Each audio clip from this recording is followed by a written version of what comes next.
Good morning, welcome back to our channel. তো আজকে mood একদমই ভালো নেই, ভিডিও দেওয়ার ইচ্ছে ছিল না। তারপরেও ভাবলাম যে ছোটোখাটো করে ভিডিও করি, তোমাদের যেহেতু আপডেট দিয়েই দিয়েছি সকালবেলাতে মনে হয়। এখন বাজে সকাল 10:30, ও চলে গেছে বেরিয়ে। তাড়াহুড়ো করে ওকে দুটো পরোটা সেঁকে দিলাম। অ্যাকচুয়ালি কী হয়েছে জানো, ওই নিয়ে হয়ে গেছে ঝামেলা। এবার শরীর খারাপ, আমার শরীর খারাপ কালকে থেকেই, আমার পেটে প্রচণ্ড পরিমাণে যন্ত্রণা করছে। তো অ্যাকচুয়ালি বুক থেকে পেট পর্যন্ত যন্ত্রণা করছে হঠাৎ করে, আমি জানি না কিসের জন্য। তারপর হয়েছে কি, আমাদের বাড়ির ছেলেটারও শরীর খারাপ, তোমাদেরকে আপডেট দিয়েছি, হসপিটালে ভর্তি। এবার পুচকিপার একটা ছেলে, এই 6 বছর বয়স হবে, এই কিছুদিন পরই 6 বছরে পড়বে। ওইটুকুনি ছেলে নাক মুখ দিয়ে রক্ত উঠছে, বমি করছে, বমি করতে করতে রক্ত। এবার মাঝে মাঝেই হয় ওর এরকম পেটে ব্যথা করে হয় জিনিসটা। এবার ওর মারা এমনি ডাক্তার দেখায়, ডাক্তারে কিছু ধরতে পারে না। এবার এখন ডাক্তার বলছে ফটো করতে, ফটো আজকে করাবে, আজকে একটু বেটার আছে। কালকে রাতে ছেলেটার এত বাড়াবাড়ি, আমি তো চিন্তা করছি ওইটুকু একটা পড়ান, ওর মধ্যে 4-5টা মানে স্লাইন টানা হয়ে গেছে অলরেডি, অক্সিজেন চলছে, মানে জাত অবস্থা যাকে বলে। আর আমরা যেহেতু কাছে নেই, দেখতে পাচ্ছি না, আরও টেনশনটা বেশি হচ্ছে। তো সেই সব টেনশনে রাতে ঘুমায়নি ঠিক মতন। তারপর আবার বললাম না আমার শরীর খারাপ, এবার সব কিছু মিলিয়ে ঘেটে এবার সকালবেলা আমি উঠতে পারিনি, ও উঠে 8:30টার সময় উঠেছে, 1 ঘন্টা লাগলো ওর আটা মাখতে আর আলু কাটতে। তো আমি যদি উঠতাম, আমি মানে কি বলবো তোমাদেরকে, ইচ্ছা করছিল না, শরীর পারছিল না, তার জন্য তোমাদেরকে বললো না উঠিনি। দিয়ে এবার ও আমাকে গরম দেখাচ্ছে যে তাড়াতাড়ি হয় না। এবার আমি আটাটা মেখেছেও, এবার আমি ও চাটা করলাম, ঘর দিয়েও ঝাঁট দিলাম, এখন মুছবো, আজ পুজো দিয়েও বেরিয়ে যেতে পারিনি, আমাকে দিতে হবে। তো রাগ করে তেজ করে চলে গেল, এই হচ্ছে ব্যাপার, বুঝলে। মানে কী করবো বলো তো আমি, মানে আমারও কিছু করার নেই, করবোটা কি। এবার আমি উঠতে পারলে তো উঠেই পড়তাম। এবার ও সমস্যাটা হচ্ছে যে দুটো পরোটা কেন ওকে আগে সেঁকে দিইনি, আমি সবকটা একসাথে করতে গেছি, ওর জন্য সমস্যা। যাই হোক, আমি ভেবেছিলাম যে সবকটা হয়ে যাবে, যার জন্য আমি করতে গেছি আর কি। এই হচ্ছে ব্যাপার। আলু ভাজা আর পরোটা হয়েছে, এই দেখো পরোটা সেঁকছে এখন, আমার ওই আমি যেগুলো খাবো সেগুলো সেঁকছে। এতগুলো তো আমি খেতে পারবো না, ও দুটো নিয়েছে আজকে, প্রচণ্ড মোটা মোটা পরোটা হয়েছে, 3 গ্লাস আটা দিয়েছে, মেখেছে। ভাবো তাহলে, তোমার সারা পাড়ার লোককে মনে খাওয়াবে, বলতে গেলেই ঝগড়া। সকালবেলা রেগে মেগে বেরিয়ে চলে গেল, আমি কি করবো তাই। আমার শরীর পাচ্ছে না, আমার তো এমনিতে রাত জাগলে আমি উঠতে পারি, কিন্তু কি বলতো, ওই যে শরীরটা খারাপ ছিল তো কালকে, এত দুর্বল লাগছে না আজকে, উঠতে ইচ্ছাই করছিল না, ভাল লাগছে না। এই যে আলু ভাজা, আর এইগুলো না কালকে এসেছে, তোমাদেরকে দেখানো হয়নি। ওই যে বললাম না যে ভালো লাগছিল না, অনেকদিন অর্ডার করেছিলাম এই কাঠের ইয়েগুলো। আর এই যে পরোটা, কি অবস্থা দেখো আমার রান্নাঘরের। এখন সব কিছু ক্লিন করব, এই যে এতগুলো বাসন পড়েছে সিঙ্কে। তারপরে আসছি আবার, যাচ্ছি ছাদে।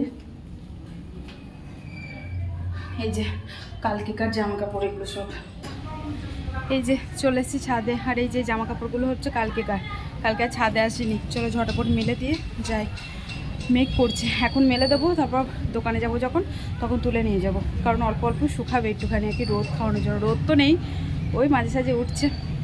জানো তো সকাল থেকে না খুব ভালো রোদ দিয়েছিল, কিন্তু ওই যে বললাম যে সকালবেলাতে তো উঠতেও লেট হয়েছে, তার মধ্যে ওই তাড়াহুড়ো করতে করতে আর আসতে পারিনি।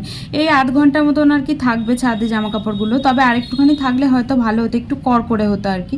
তো যতই পাখার হাওয়াতে শুকায় না কেন, তাও কি বলতো ওই রোদে না দিলে না কেমন একটু লাগে, যার জন্য আর কি দিতে আসলাম। যেহেতু বর্ষাকালের জামা কাপড়, তো রোদে না দিলে একটু গন্ধও ছাড়ে হালকা, আর যতই তুমি কমফর্ট দাও না কেন, কিন্তু তাও দেখবে হালকা গন্ধ ছাড়ে রোদ না পেলে।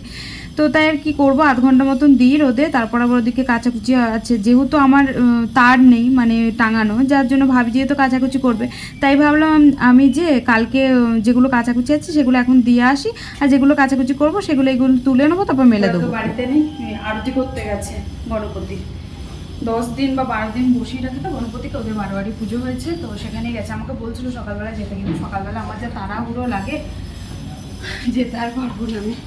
এখনও সমস্ত কাজ পড়ে আছে, কিচ্ছু করিনি জানো, ঘর মোছা বাকি আছে, শুধু ঘরটায় ঝাঁট লাগিয়েছি। আর এই যে বাসন পড়ে আছে, বাসন ধোবো, খাওয়ার দাওয়ারটা হলোই মাত্র 10:30 11:15 মনে বেজে গেছে। চলো ঝটপট করে নিই, কিছু আর শেয়ার করতে মনে হয় পারবো না তোমাদের সাথে, করে নিই তারপর আমি তোমাদের সাথে দেখা করছি। হ্যাঁ, কারণ টাইম নেই, আমাকে দোকানেও যেতে হবে, বুঝলে।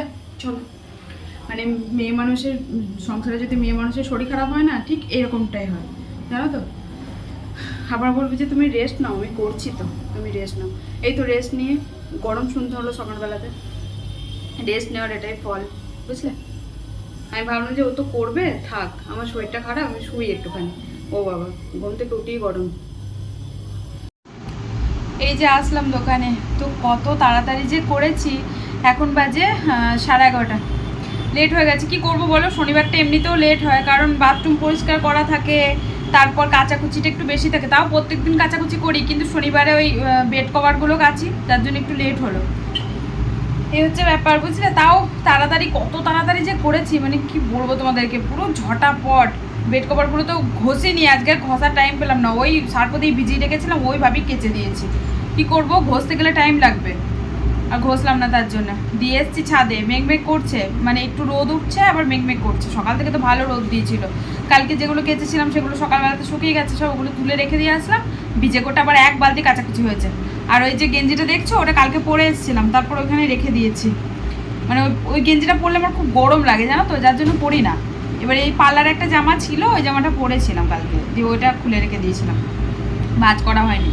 ঘাম ছিল তো, ঘামটা শুকিয়ে যাবে তারপর ভাঁজ করবো ভেবেছিলাম। মানে একটুখানি ধরো পরে এসেছি, তারপরেই খুলে দিয়েছি, গরম লাগছিল খুব।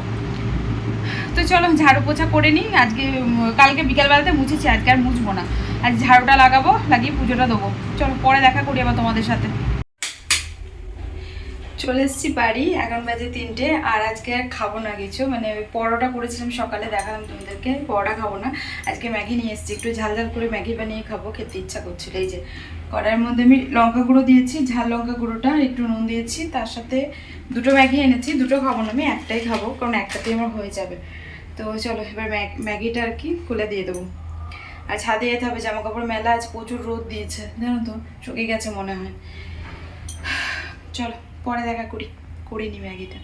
আর এই যে পরোটা আছে, দেখে তুমি, এই দেখো পরোটা আছে, আলু ভাজা আছে অল্প, থাক খাবো না, ইচ্ছা করছে না খেতে।